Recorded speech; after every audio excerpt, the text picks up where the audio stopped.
TDP Janasena BJP కుటుంబ సభ్యులందరికీ నమస్కారం. నెల 18 తారీఖున మన శాసనసభ్యులు శ్రీ జోలకంటి బ్రహ్మానందరెడ్డి గారు పుట్టినరోజు సందర్భంగా ఈ నెల 18 తారీఖున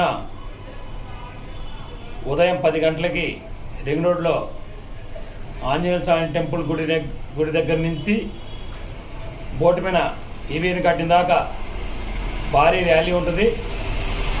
కావున ఆ ర్యాలీకి టీడీపీ జనసేన బీజేపీ నాయకులు కార్యకర్తలు అందరూ ఈ ర్యాలీలో పాల్గొని ఈ ర్యాలీని విజయవంతం చేయాలి. అట్లానే ఈవీని గార్డెన్లో మధ్యాహ్నం 1 గంటకి విందు, ప్రతి ఒక్కరికి విందు ఉంటుంది. అందరూ ఈ కార్యక్రమంలో పాల్గొని ఈ కార్యక్రమాన్ని విజయవంతం చేయాల్సిందిగా